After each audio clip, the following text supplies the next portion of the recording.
Okay guys, this one's going to be a quick demonstration of what it takes to get the dirt out of the middle. My way of doing it, I'm going to show you 3 different things. But basically I'm just going to be moving the dirt out of this middle onto this row. It's not going to be the whole row. We won't do that, bore you with that. But basically, I don't think y'all can see anything. So you're going to have to come around to the front so they can actually see what I'm doing with the shovel. There's no way they can see from the back, behind me. They can't see through me, I know that.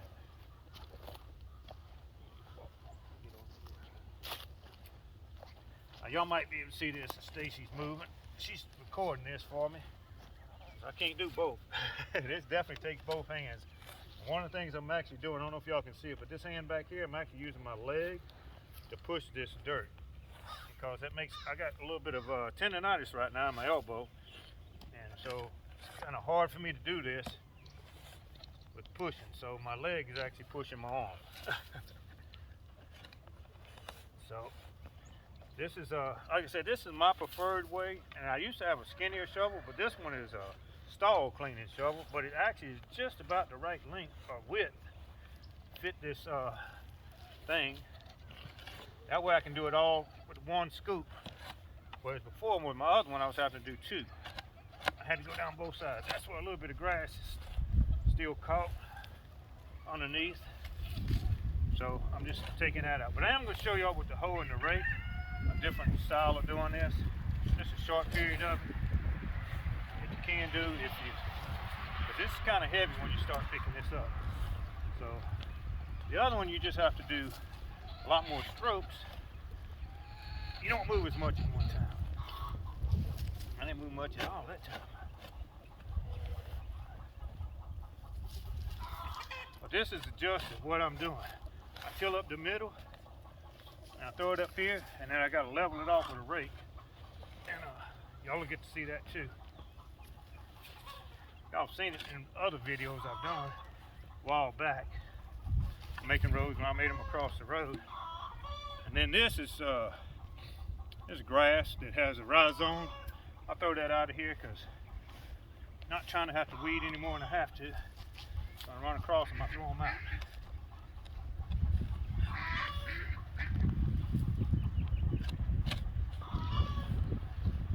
There'll be a lot more seed in all this dirt I'm throwing. And as you can see, I didn't cut this grass or till this, so it's still got grass growing. I'm just throwing dirt on top of the grass. So it's going to grow back up through it. That's why I'll have to tarp it, cardboard it, something to kill it. And I'll continue to do that until it gets killed. I'll either put it in plastic or in cardboard. And when we get ready to do that plastic or the planting, we'll make a video of that too. And I'll explain more about it then. Right now, this is just row prep so we can actually put plants out here. The other's going to be a little bit of prepping too, so we don't have to weed as much. Okay, I think I'm going to switch over to the other hoe and the rake real quick for y'all. Show y'all that real quick.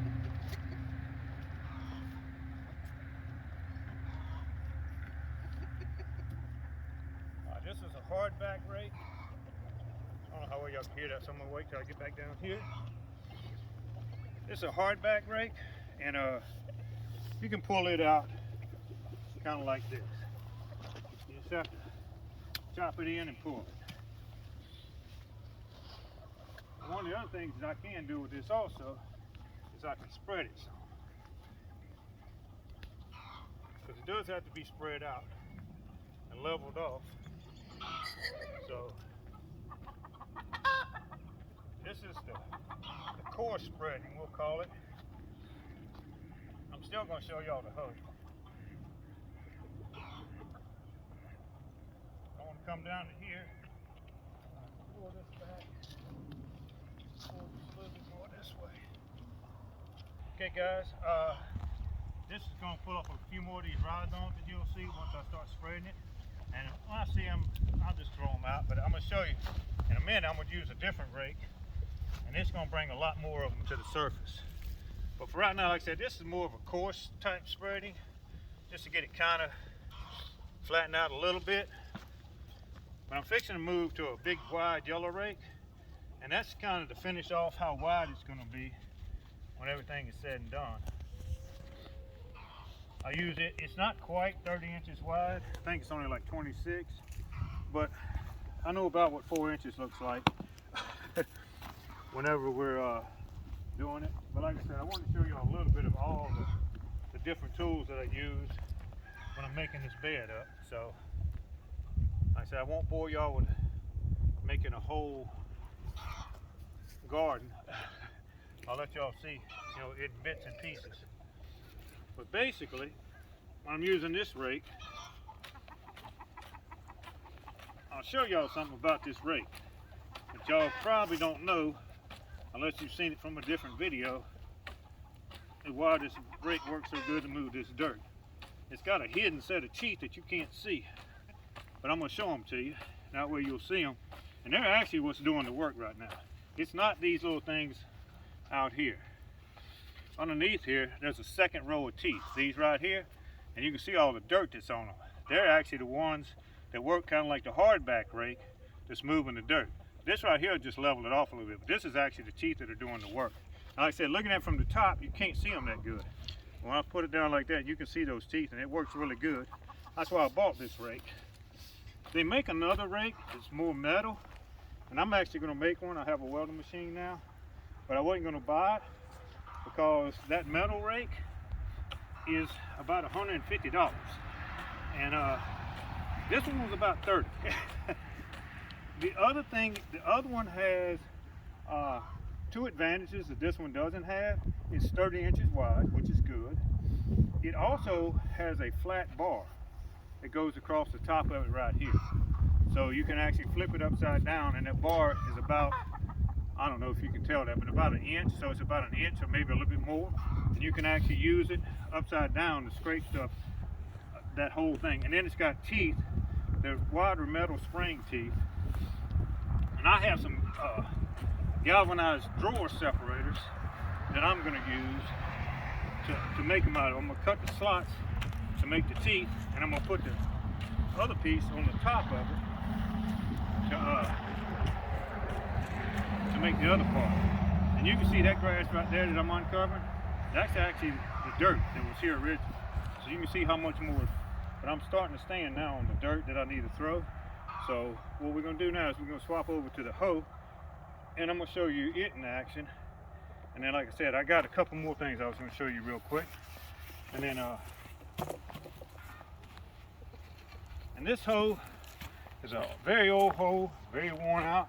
It has really good uses in some places because I can use it. It's almost got a point on this end, so I can actually use it to make little divots to put plants in. But it don't pull dirt near as good as a regular hoe. A regular hoe should be about that long and will pull a whole lot more dirt than what this one will pull.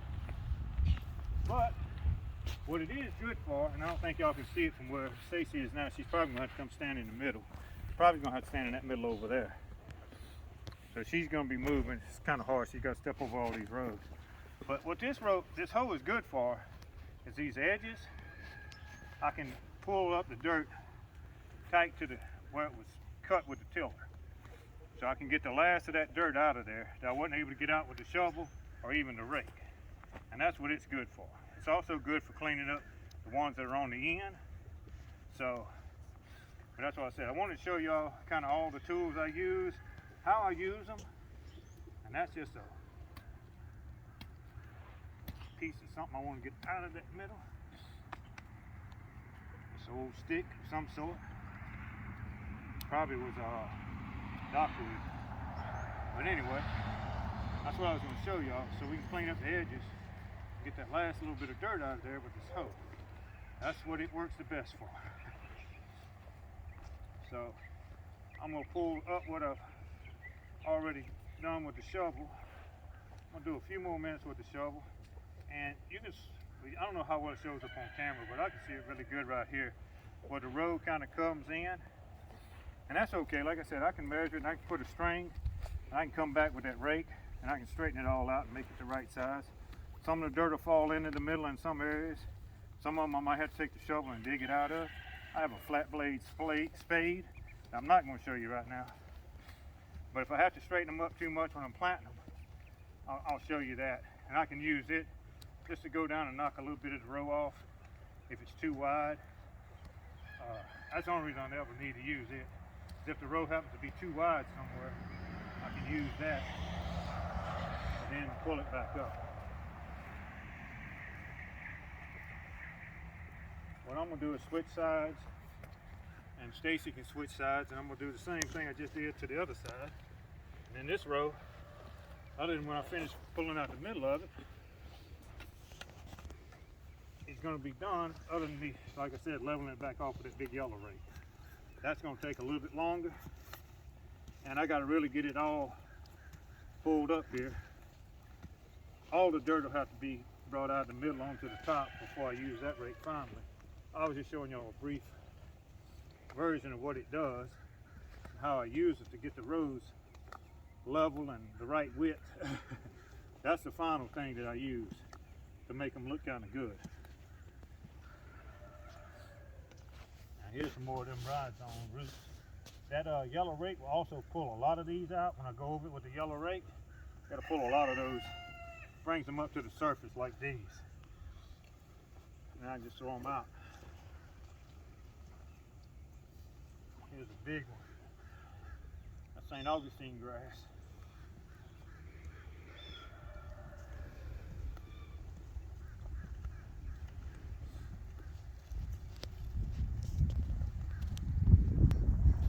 Alright guys, I'm almost where I was on the other side.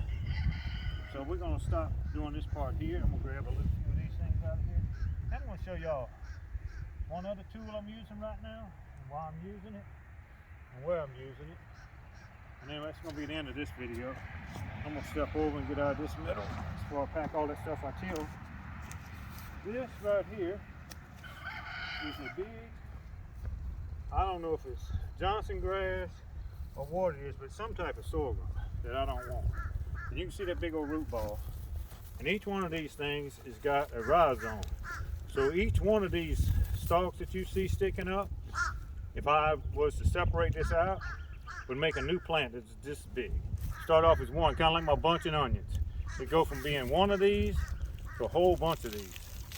So when I find these out here, I'm digging them up. And not my favorite tool to use because it's really heavy, but for this type of stuff, this is one of the better tools that I got. It's better than a shovel for doing this. And I'm gonna take, I got one right over here that I'm gonna demonstrate. We'll pull it out of the ground for you. Let Stacy get over here a little bit closer to see it. Most of the other plants out here, I just take the hoe. I'll show you real quick, this dockweed. There was a bunch of these over there also. You might can see them if Stacy kind of goes down that way. You can see a couple of rows of them down there. But these right here are dockweeds. And that's all I'm doing to get these out of here. That's pretty much it. This is a briar bush that I pulled out. But like I said, I can just do that with that regular little hoe. There's another briar bush that I got to get out eventually. But when I get over closer to it, I'll get it out of the ground. But these clumps right here, I'm going to find you a bigger one. There's a big one right back here behind the air tank. So if I can get Stacy to move over here, so y'all probably can see it pretty good. Because I'm going to chop towards me. So this is one right here. And the way I get it out is I just come underneath here like that and pull it up. I beat it on the ground, get the dirt out of it. I'll throw it over there and hopefully it dries out and dies. But I want to make sure when I go underneath there, I go down deep. I don't want to leave none of those rhizomes in the ground because they'll come back up from it. There's one piece of it left right there I got to get out still. But that's why this thing works really good. That's one that broke off. That little pink end that you can see, that's what grows. So I get up on top of that. But when I come down, I go down with it like that. So this digs under it, and then I flip it up. And then that way, I get way up underneath those rhizomes. And you can see that's just the roots left. All the rhizomes are intact. If I try to do that with a shovel or something, a lot of times you'll break them all up. So this tool works really good for doing that. Okay guys, I'm going to end this video here.